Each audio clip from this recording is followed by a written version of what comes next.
Bismillahirrahmanirrahim. Alhamdulillahi rabbil alamin. Wassalatu wassalamu ala rasulillah wa ala alihi thahirina ajma'in.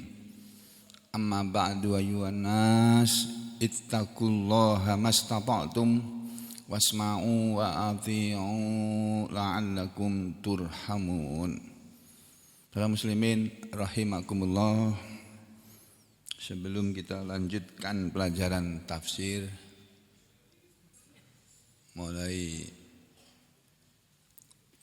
Senin insyaallah, kita akan bacakan terlebih dahulu hadis-hadis tentang sholat, baik dilihat dari keutamaan ibadah sholat yang merupakan ibadah yang paling utama dalam ajaran agama kita, dalam ajaran Islam, ya, baik tentang keutamaan sholat maupun tata cara sholat.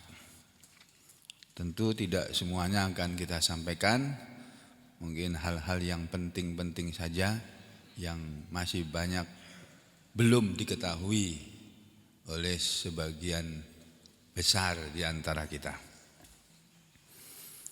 Sudah disampaikan pada pertemuan sebelumnya tentang keutamaan sholat 5 waktu, maka berikutnya adalah di dalam kitab hadis Riyadhus Shalihin,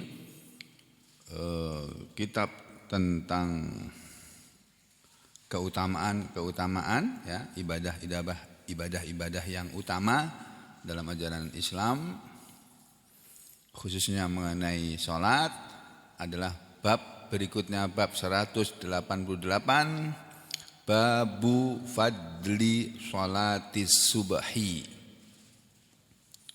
bab fadli keutamaan sholatis subhi, salat subuh, wal asri, dan salat asar. Jadi salat subuh dan salat asar selain merupakan kewajiban bagi kita semuanya untuk menunaikannya, melaksanakannya dengan sebaik-baiknya, itu ada keutamaannya, ya, menurut Rasulullah sallallahu alaihi wasallam. Apa saja keutamaan salat subuh dan salat asar? Kita lihat hadis nomor 1047 dari kitab Riyadhus Shalihin.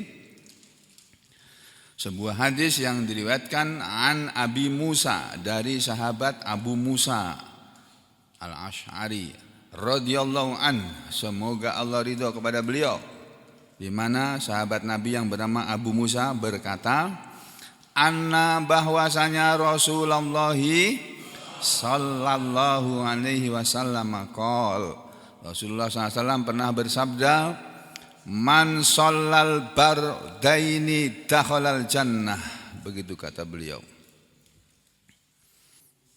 Jadi begini Bapak Ibu dan saudara sekalian, kita sedang belajar hadis Nabi.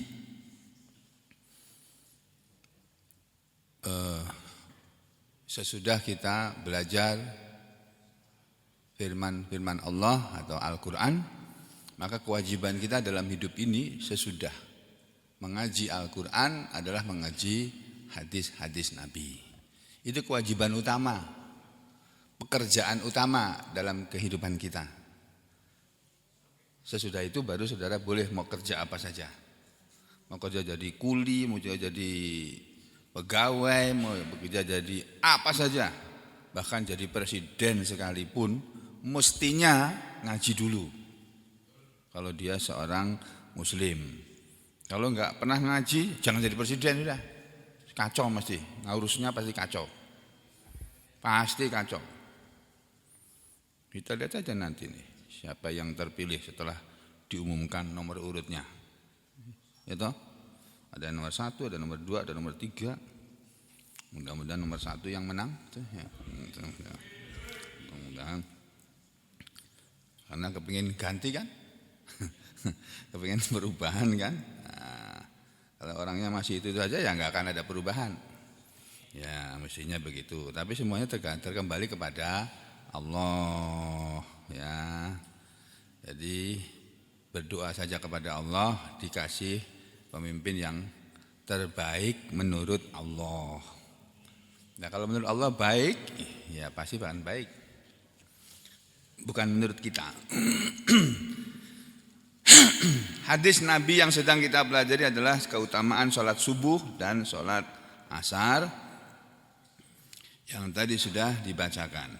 Nabi bersabda, man barang siapa sholat, dia sholat al-bardaini, dua yang dingin. Al-bardaini itu isim musanna, ya, kata kerja yang menunjukkan ganda, menunjukkan dua, yang berasal dari kata al-bardu. Kalau satu al-bardu yang artinya dingin, atau al-barod, ya, al-barod artinya dingin. Kalau digandakan di dua yang dingin, kalau al-bardu artinya yang dingin, kalau al-bardaini yang dua yang dingin. Jadi ini istilahnya Nabi yang berbicara begitu. Siapa yang sholat dua yang dingin, maksudnya sholat di waktu yang di dua waktu itu dingin, itu dakhalal jannah. Dakhala ini fi'il madi, kata kerja lampau. Tapi Nabi ucapkan akan. Barang siapa yang sholat di waktu dua yang dingin, dakhala mestinya dia akan masuk gitu. Tapi Nabi menggunakannya bukan pakai fi'il mudhari, pakai fi'il madhi. Ini kata para ahli, para ulama, kalau ada penggunaan fi'il madhi, kata kerja lampau untuk sesuatu yang akan terjadi, ya kan Nabi bilang masuk dakhalal jannah, dia masuk surga. Semua orang sekarang ini kan belum masuk surga. Nabi waktu berbicara seperti ini, beliau masih hidup, beliau belum masuk surga. Tapi Nabi mengatakan barang siapa yang sholat di dua waktu yang dingin, dia masuk surga. Padahal belum masuk surga. Ini artinya penggunaan fi'il madhi atau kata kerja masa lampau untuk sesuatu yang belum terjadi, itu menunjukkan kepada kepastian. Jadi terjemahnya, man sholal bardaini, barang siapa yang sholat di dua waktu yang dingin, dakhalal jannah, dia pasti masuk surga. Muttafaqun alaihi, hadis ini muttafaqun disepakati alaihi atas dia. Maksudnya hadis ini sepakati kesahihannya oleh Imam Al-Bukhari dan Imam Muslim. Ini alamatnya kalau pengen tahu, lihat undur al-hadis, lihat hadis nomor 132. Hadis ini sudah disebutkan di hadis nomor 132. Ini kan 1047 ini. Ingat-ingat ya, 1047. Kita lihat hadis nomor 132 coba. 132. Sama enggak hadisnya? 1047. Nih. Di sini ditulis, ini terdapat dalam kitab apa ini? Kitab yang pertama, ya. Kitab yang pertama dari kitab Riyadhus Shalihin. Kan ada jilid yang pertama, kan ada 2 jilid kitab Riyadhus Shalihin. Jilid yang pertama Al-Majlidul Awal, jilid yang pertama itu ada bab ikhlas, bab taubat, bab sabar dan seterusnya sampai bab yang ke-13. Ini judul babnya adalah bab fi bayani kasratit turukil khair. Bab tentang penjelasan banyaknya jalan-jalan kebaikan.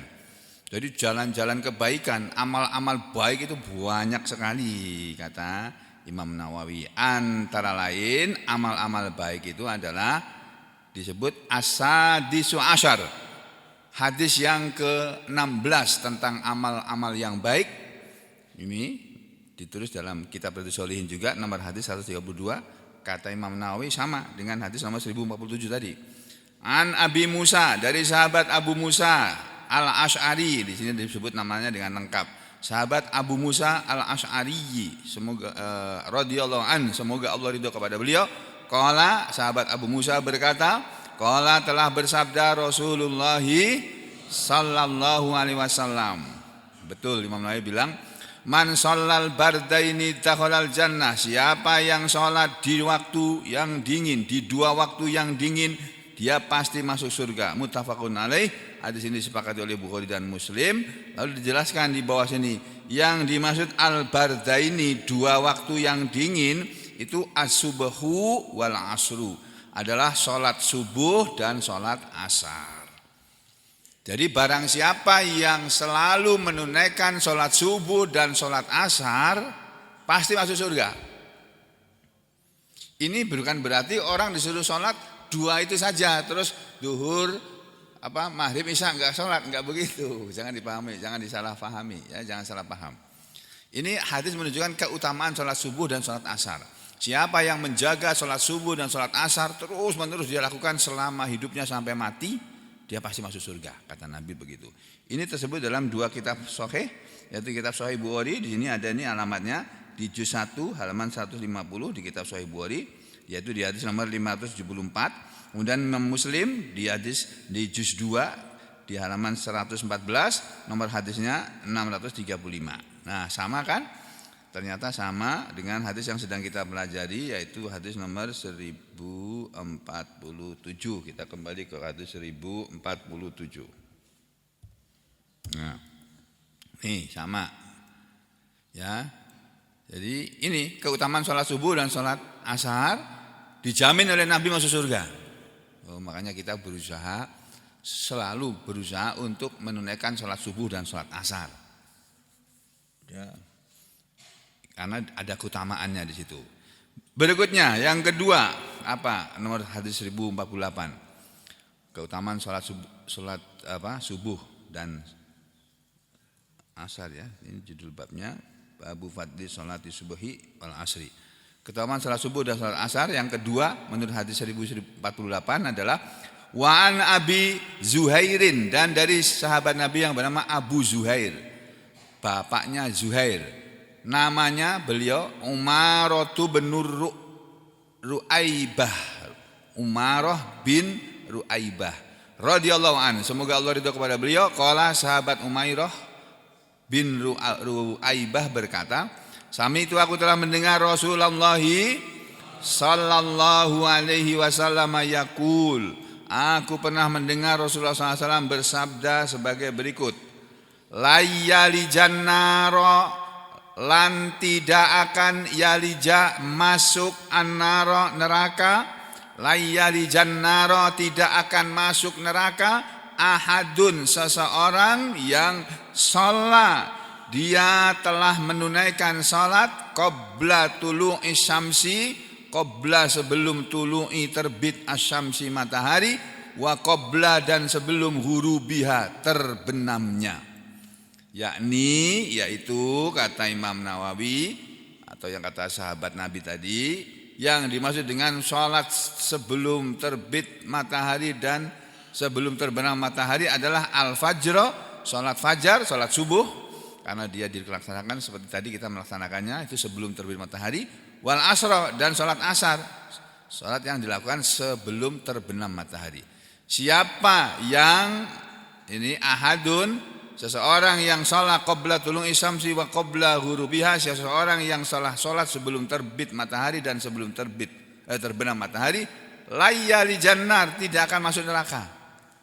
Tadi Nabi mengatakan dakhalal jannah man shallal bardaini dakhalal jannah. Siapa yang sholat di dua waktu yang dingin dia pasti masuk surga. Hadis berikut mengatakan layali jannaro, tidak akan masuk neraka man shalla ahadun shalla, seseorang yang telah sholat ya qabla tulu'i syamsi, sebelum terbit matahari, wa qabla ghurubiha, dan sebelum terbenamnya. Sama saja isinya, maknanya sama. Nah, ini sudah dua hadis ya, maknanya sama. Sekarang hadis yang ketiga. Hadis yang ketiga nomor 1049 nomor hadisnya. Wan Jundub, dan dari sahabat Jundub bin Sufyan, dari sahabat Nabi yang bernama Jundub bin Sufyan radhiyallahu an, semoga Allah ridha kepada beliau, pada sahabat Nabi yang bernama Jundub. Qala, sahabat Jundub berkata, qala, telah bersabda Rasulullah sallallahu alaihi wasallam, Nabi bersabda begini, man shallas subha fahuwa fi dhimmatillah fandur ya ibna Adam la yablubannakallahu min dhimmatihi bisyai'.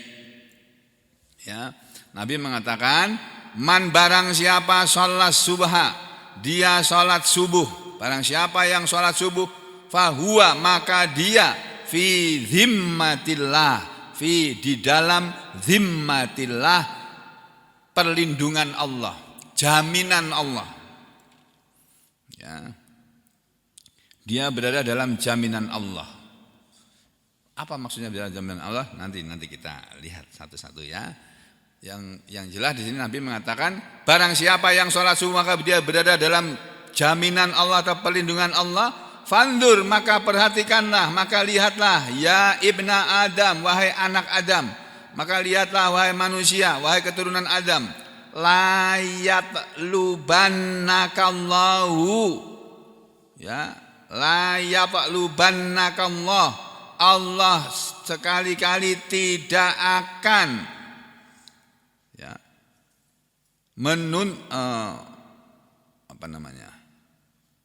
apa ini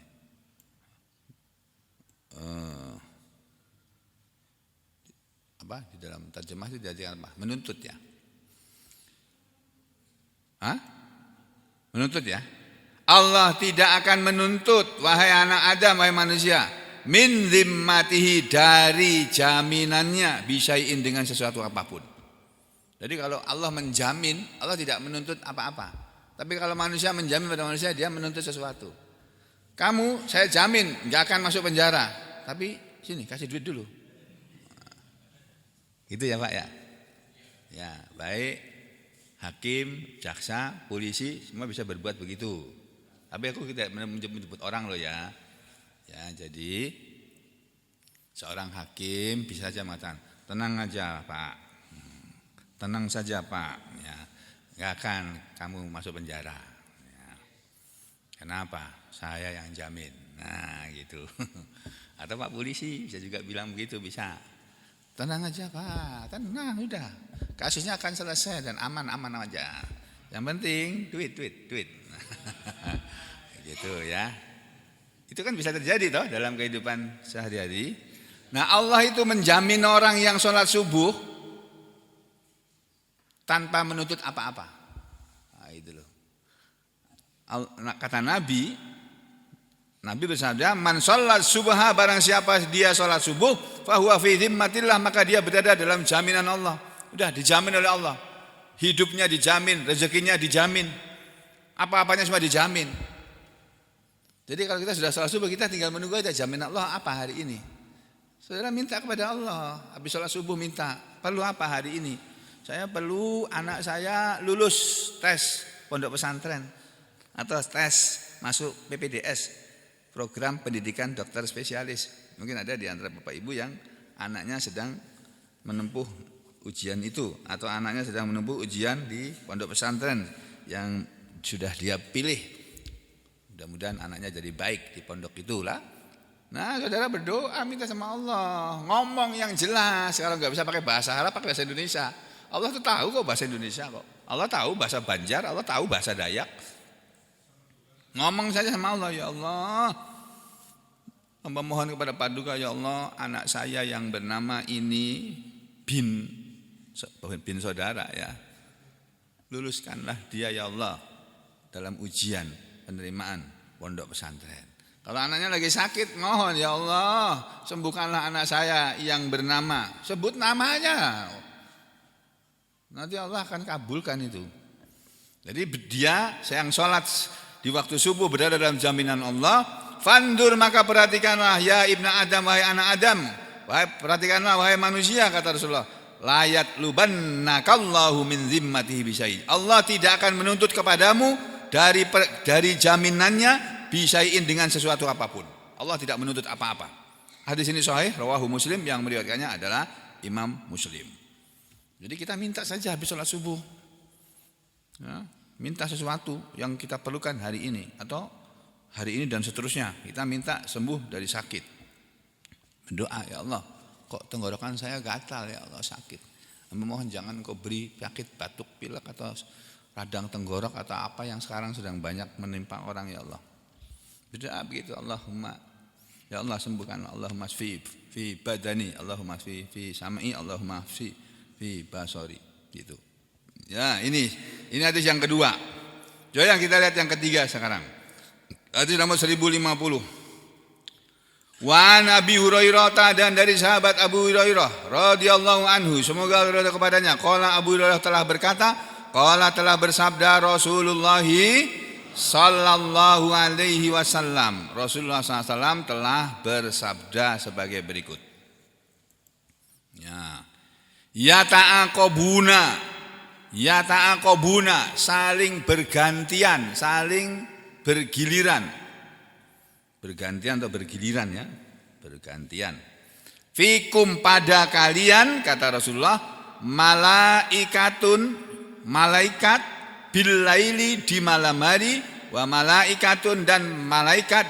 Jadi saya ulangi, ya, yata'aqabuna, akan selalu bergantian atau bergiliran, fikum, pada kalian, dalam menjaga kalian, malaikatun billaili, para malaikat yang tugas di malam hari, wa malaikatun bin nahari, dan para malaikat yang tugas di siang hari.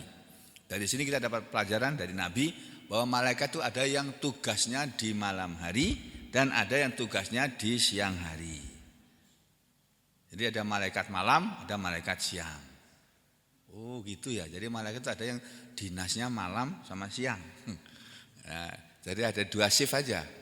Kalau manusia kerja 3 shift, ya, ada pagi, siang, malam, kan gitu. Di rumah sakit atau saya nggak tahu kalau di kepolisian gimana Pak? 3 shift juga. Oh, ada pagi, siang, malam, ya. Dinas pagi, dinas siang, dinas malam. Oh ya, baru tahu saya.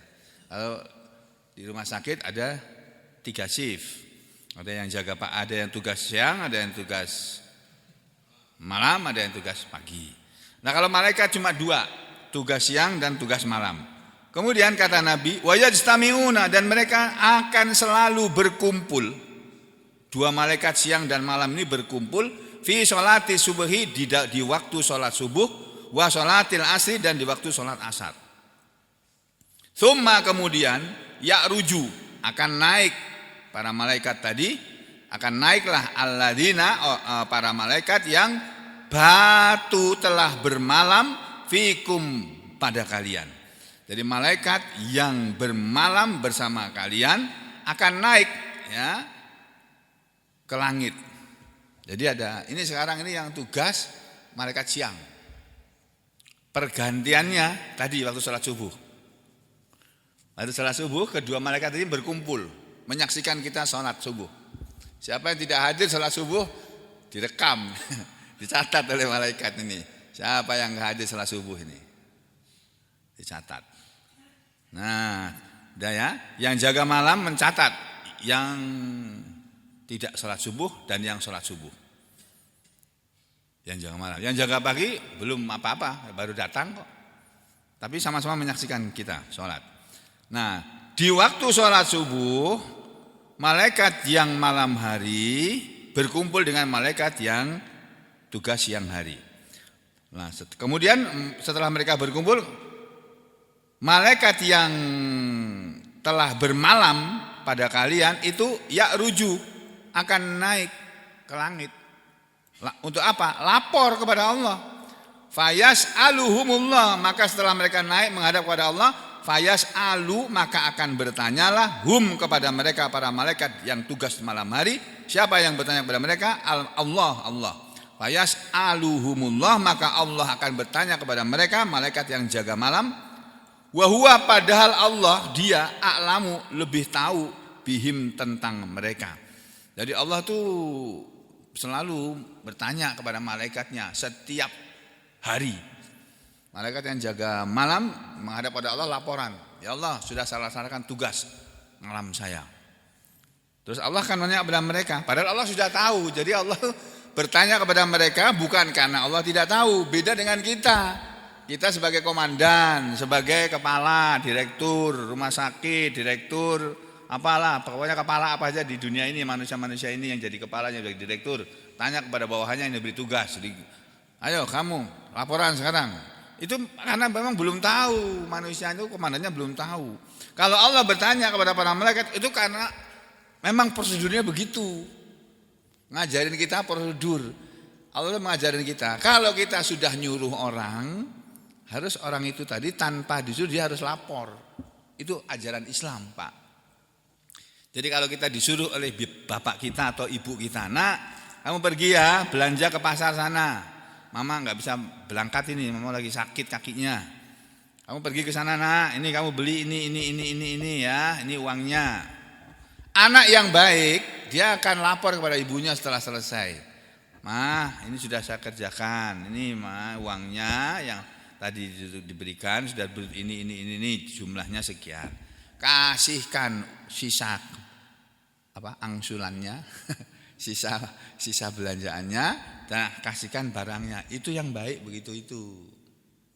Dan laporannya harus nyata, harus benar sesuai dengan apa yang ada. Itu mestinya tiap hari. Ya. Nah kalau Allah bertanya itu untuk ngasih tahu pada kita bahwa Allah itu selalu menanyai malaikatnya yang diberi tugas. Lalu bertanya kepada mereka, apa pertanyaan Allah? Kaifa taroktum ibadi, kaifa bagaimana taroktum kalian telah meninggalkan ibadi hambaku. Bagaimana keadaan hambaku ketika kamu malaikat yang jaga di malam hari tadi, waktu kamu tinggalkan hambaku dia lagi ngapain? Malaikat akan jawab, kalau kita nggak hadir, si fulan bin fulan, si Sugeng, si ini tidur tadi. Waktu saya naik saya tinggalkan dia, saya tidur, dia kelihatan sholat subuh. Kemana? Gak ditanya lebih lanjut lah, Allah sudah tahu. Dilaporkan aja yang kamu keadaan hambaku bagaimana? Fayakuluna, maka mereka para malaikat tadi akan menjawab, tarokna kami meninggalkan mereka hamba-hambamu itu ya Allah, wahum yusallun, dan mereka sedang sholat subuh tadi waktu kami tinggal. Laporannya begitu kalau kita sholat subuh. Ya, terus wa atainahum, dan kami mendatangi mereka, wahai Allah, ketika kami datang di waktu asar, kan kami jaga malam, mulainya waktu asar, selesainya subuh. Waktu kami mendatangi mereka, wahum, dan mereka yusallun, juga sedang sholat ya Allah. Jadi hamba-hambamu tadi waktu kami datang sholat asar, waktu asar, mereka sedang sholat. Waktu kami tinggalkan di waktu sholat subuh, mereka juga sedang sholat. Muttafaqun alaih, hadis ini disepakati oleh Bukhari dan Muslim. Jadi ini hadis sahih menerangkan bahwa keutamaan sholat subuh dan sholat asar itu disaksikan oleh malaikat yang dinas pagi atau dinas siang dan dinas malam. 2 malaikat itu tadi. Itu keutamaan sholat subuh dan sholat asar. Sholat duhur kan malaikat yang jaga siang aja yang lihat, yang jaga malam nggak lihat. Sholat maghrib, sholat isya yang lihat kan malaikat yang jaga malam aja, yang jaga siang nggak lihat. Tapi sholat subuh dan sholat asar disaksikan oleh malaikat. Itu keutamaan sholat, terutama sholat berjamaah di waktu subuh dan di waktu asar. Dan itu 2 waktu yang dingin, yang kebanyakan orang berat menjalaninya. Nah, bersyukurlah Anda, bersyukurlah bapak-bapak dan ibu-ibu sekalian kalau bisa menunaikan 2 sholat itu pada waktunya. Ya. Dan minta ampunlah kepada Allah kalau tidak bisa. Ya, ini hadis yang ketiga. Berikutnya apa ini? Masih ada berapa lagi coba? 2 hadis lagi ya. 2 hadis lagi. Hadis nomor 1051.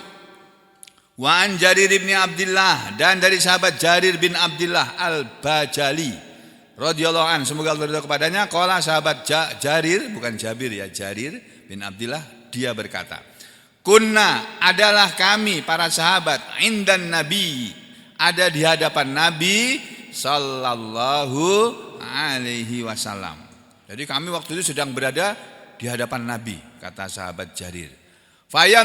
Fanadhara, lalu Nabi melihat, lalu beliau melihat ilal qamari, ke bulan, Lailatal Badri, kejadian itu di malam purnama. Pada suatu malam kami sedang bersama Nabi melihat ke arah bulan, dan waktu itu bulan sedang purnama, bulan sedang tanggal 15. Faqala, lalu bersabdalah beliau, innakum, sesungguhnya kalian semua, satarauna, kalian semua akan melihat Rabbakum, Tuhan kalian, kama, seperti tarauna, kalian melihat hadzal qamara, bulan purnama ini, yang la tudhamuna fi ru'yatihi, la tudhamuna, kalian tidak terhalangi, tidak dihalangi, fi ru'yatihi, di dalam melihatnya. Jadi tidak akan dilindungi atau tidak akan ada sesuatu yang melindungi, yang menutupi ya dalam penglihatan kepada Allah tadi. Fa inistata'tum, maka jika kalian mampu, Allah tughlabu ala sholatin, Allah untuk tidak tughlabu, dikalahkan, ala sholatin, atas sesuatu sholat ya. Kalau kalian mampu untuk tidak dikalahkan, untuk menunaikan sholat qabla tulu'is syamsi, sebelum terbit matahari, wa qabla hurubiha, dan sebelum terbenamnya, faf'alu, maka kerjakanlah, maka laksanakanlah. Jadi kalau kalian mampu untuk melakukan sholat subuh dan sholat asar terus menerus, kalian kerjakan itu. Kenapa? Nanti kalian akan melihat Allah sebagai hadiah dari sholat subuh dan sholat asar yang terus menerus kalian lakukan. Ini muttafaqun alaih, hadis ini disepakati oleh Bukhari dan Muslim, hadis ini sahih. Wa fi riwayatin, dan dalam sebuah riwayat yang lain dikatakan fanadhara, maka beliau Nabi melihat ilal qamari, ke bulan itu, lailata, pada malam arba'a asyrata, malam ke-14. Jadi pada malam hari tanggal 14. Jadi malam tanggal 14 malam berarti kan malam tanggal 15. Nah, itu malam tanggal 15 itu kan malam bulan purnama. Malam di hari ke-14 kan berarti malam 15. Malam tanggal 15. Jadi malam bulan purnama. Sama saja ini hadisnya. Jadi ini hadis yang berikutnya yang menerangkan bahwa keutamaan sholat subuh dan sholat asar adalah bisa membuat pelakunya nanti akan melihat Allah dengan jelas, seperti melihat manusia melihat bulan purnama yang tidak terhalang oleh apapun. Maka kalau terhalang oleh mendung, walaupun tanggal bulan purnama, kalau lagi hujan kan nggak bisa melihat, kan gitu kan. Tapi kalau malam bulan purnama nggak ada apa-apa yang menghalangi, akan melihat bulan itu dengan jelas. Bagaimana manusia yang mengamalkan sholat subuh dan sholat asar terus menerus selama hidupnya, dia akan bisa melihat Allah dengan jelas. Ini hadis yang kelima ya. Berikutnya yang terakhir, hadis nomor 1052 adalah hadis sebagai berikut. Wa an Buraidah, dan dari sahabat Buraidah radhiyallahu anhu, semoga Allah ridha kepadanya, qala, sahabat Buraidah berkata, qala, telah bersabda Rasulullah sallallahu alaihi wasallam. Rasulullah sallallahu alaihi wasallam bersabda, man taroka sholatal asri, man barang siapa taroka, dia meninggalkan sholatal asri, sholat asar, faqad, maka sungguh habito, telah hapuslah amaluhu, amalannya. Rawahul Bukhari, yang meriwayatkan dari sini adalah Imam Bukhari. Ini alamatnya di kitab Sahih Bukhari juz 1 halaman 145 atau di hadis nomor 553. Nah, ini kita harus lihat penjelasannya ini. Siapa yang meninggalkan sholat asar maka sungguh hapuslah amalannya. Kita lihat dari hadis-hadis yang tadi sudah kita baca di dalam kitab sarahnya ya. Kitab sarahnya ini di sini. Yang pertama tadi, man shallal baddaini dakhalal jannah, siapa yang sholat di dua waktu yang diindah, dia akan masuk surga. Maksudnya yahtamilu al ayyuradu ma'an najihin. Dia akan masuk surga, maksudnya hadis ini mengandung pengertian bahwa dia nanti akan bersama orang-orang yang selamat, tidak akan masuk neraka, dia akan masuk surga. Tetapi syaratnya, siapa yang sholat subuh dan asar, dia pasti masuk surga. Syaratnya adalah idza lam yaktarifil kabair, Idza ketika lam yaqtarif dia tidak mengerjakan al-kabaira dosa-dosa besar. Jadi kalau saudara tidak melakukan dosa-dosa besar, hadis itu berlaku buat saudara, buat kita semuanya. Tapi kalau kita masih melakukan dosa besar, enggak termasuk ke sini. Dosa besar itu apa sih? Dosa besar nomor 1, syirik, menyekutukan Allah. Nomor 2, durhaka kepada 2 orang tua. Nomor 3, berbohong. Sekarang biasa saudara bilang, jangan khawatir Pak, ini kami sudah punya program. Nih, kartu ditunjukkan. Oh dulu pakai kartu, sekarang pakai bendera. Yang dulu aja sudah pakai kartu, buktinya nggak ada kok. Sama mau dibohongin lagi? Yang dulu aja loh. Mana? Ini ada lagi. Mau dibohongin ya sudah, silakan aja. Nah, ya sudah, kembali ke sini ya. Jadi berbohong atau berkhianat, berjanji mengingkari janji, ya itu termasuk dosa besar. Makanya kalau kita masih melakukan dosa besar, kita nggak bisa masuk ke situ. Ya. Atau iktarofaha, dia pernah melakukan dosa besar, wataba miha, tapi dia sudah bertobat dari dosa besar. Dulu saya pernah berbohong, berjanji mengingkari janji, ya sekarang saya enggak lagi, saya bertobat saya. Enggak apa-apa, nanti akan masuk ke situ. Atau lam yatub, dia belum bertobat, tapi watajawazahallahu lahu, Allah memaafkan dia. Nanti di akhirat Allah tahu dia sudah melakukan dosa besar dan dia belum bertobat, tapi oleh Allah di akhirat diampuni. Enggak ada masalah. Makanya saudara, kita sekarang sedang beramal itu dalam rangka mencari rahmat Allah, mengharapkan rahmat Allah, belas kasih Allah, supaya Allah mau mengasihi kita, menyayangi kita walaupun kita pernah berbuat dosa besar, bukan hanya sekali, berkali-kali, tapi Allah di akhirat nanti memaafkan. Udah, kalau sudah didapat rahmat Allah, selesai sudah itu Pak. Ya. Ini syaratnya banyak sekali ini ya. Ini wayah tamilu ayyaro dan seterusnya ya. Ini banyak sekali. Tapi yang terakhir yang Nabi mengatakan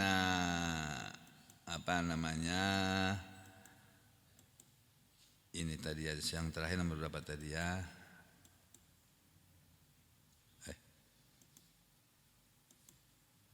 Hadis nomor berapa tadi yang terakhir Pak?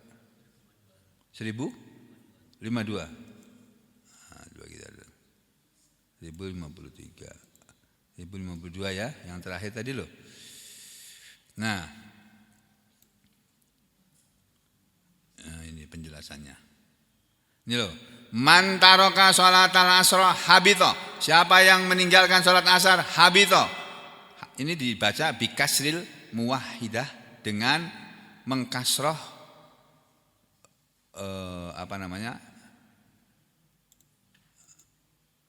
mengkasroh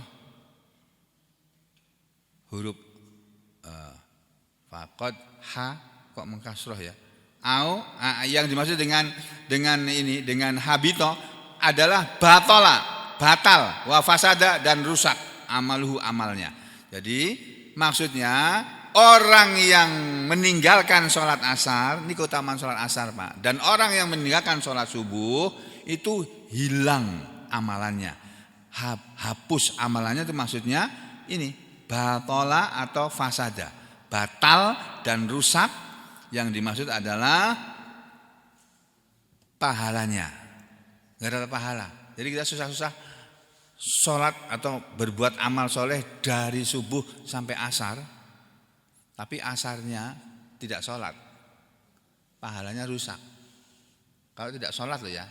Kalau sholat walaupun terlambat masih dapat, tapi kalau tidak sholat hilang amalannya. Masya Allah. Fala hujjata. Ini sudah, ini yang penting. Ini pendapat ulama tentang masalah lain. Ini loh, yang dimaksud dengan hapus amalannya itu pahalanya hilang. Jadi kita sudah ngaji begini ini, tapi tadi nggak sholat subuh, ngaji. Yang kita lakukan sampai asar itu pahalanya hilang, rusak. Nah makanya kita jaga sama-sama sholat subuh dan sholat asar. Mumpung kita masih diberi kesempatan. Nah sholat maghrib dan sholat isya ada sendiri nanti keutamaannya. Nah, kemarin saya dapat berita dari Pak Haji Mustar, ya, imam sholat maghrib dan sholat isya itu baiknya digilir yang rapi. Saya setuju. Nah, sekarang tinggal dibicarakan siapa yang baiknya mengimami sholat maghrib dan isya untuk persiapan Ramadan nanti, supaya dibaguskan bacaannya. Ya. Saya atau usulannya itu yang menjadi imam sholat maghrib dan dan isya, ya, Pak Mas Said nanti di off the record ya, jangan direkam. Pak Nasir mana? Ada orangnya enggak? Oh, gaib. Loh, mesti ngono kuwi lho, Pak. Kalau saya nyari orang tuh kebanyakan di saat dicari enggak ada. Nanti pas dicari, pas enggak dicari ada dia. Pas saya cari hilang. Nah, ya, satu misalnya Pak Nasir, dua siapa kemarin? Pak Yanur. Ya, Pak Yanur. Terus yang ketiga Pak Jaka. Pak Jaka ada? Ada. Terus satu lagi siapa kemarin? Pak Koyim. Jadi ada berapa ini? Pak Koyim, Pak Nasir, Pak Koyim, Pak Yanur, sama Jaka. 4 ya. Mas Yogi hadir. Mas Yogi dengan Pak Amir khusus sholat subuh saja ya. Iya, Pak Amir sama Mas Yogi sholat subuh aja. Mas Yogi kalau baca surat di sholat subuh, enggak usah baca surat yang panjang-panjang, kada mengerti kami, ya. Kami yang mendengar kada paham. Karena belum dikaji. Nanti nih, saya akan mulai ngaji surat panjang-panjang, tapi maraton, enggak seperti yang kemarin surat Al-Mudaththir pelan-pelan kan. Nanti yang akan datang insyaallah saya akan kebut baca satu pertemuan mungkin beberapa ayat gitu ya. Penjelasannya ringkas saja. Jadi bacalah surat dari juz 29, juz 30 biar para makmum pada hafal semuanya, karena mereka sedang saya tuntut ini, terutama ibu-ibu di belakang itu sedang saya tuntut hafal juz amma. Nah, sebagian besar sudah ada beberapa, bukan sebagian besar sudah selesai juz amma, walaupun belum saya tes secara keseluruhan ini. Kalau tes sesungguhnya kan dari ayo sekarang baca dari amma turun ke belakang, nah gitu lulus semuanya satu kali pertemuan, nah itu baru jos betul itu ya. Tapi kalau hafalannya baru sekarang hafal, lulus sekarang, nanti tes lagi, tes ulang mungkin nggak lulus, ada yang lupa ya. Nah kita yang di belakang ini makmum ini sedang menghafalkan, jadi tolong baca surat yang pendek-pendek aja ya. Sekali-sekali boleh baca surat Al-Isra, Al-Kahfi, surat Maryam, surat Toha boleh, tapi jangan panjang-panjang juga. Jadi kalau mengingat panjang-panjang nanti kami yang di belakang ini nggak bisa ngingetin, karena yang dibaca kami gak ada hafal gitu loh ya. Mas Yogi ya, Pak Amir juga. Pak Amir sih jarang ya menjalankan yang seperti itu. Ya, saya kira sekian aja untuk pagi hari ini. Mudah-mudahan Allah memberi kepahaman pada kita semuanya, memberi kesabaran untuk tetap menuntut ilmu dan mengaji dan melaksanakan ibadah-ibadah yang lainnya, dan memberi keikhlasan kepada kita dalam melaksanakan segala ibadah kita, dan semoga Allah memberi kepada kita semua kemudahan dan keberuntungan dalam kehidupan ini. Walaupun hidup susah, tapi Allah tidak menyusahkan kita. Semoga Allah memberi pada kita semua kesehatan dan menyembuhkan orang-orang dan saudara-saudara kita yang sedang dalam keadaan sakit. Dan semoga Allah memberi kepada kita semuanya istiqomah serta husnul khotimah. Amin ya rabbal alamin. Wa aqulu qouli hadza astaghfirullah li wa lakum. Allahumma taqabbal minna innaka antas samiul alim wa tub alaina innaka antat tawwabur rahim. Wa sallallahu ala Muhammadin wa ala ali Muhammad walhamdulillahi rabbil alamin.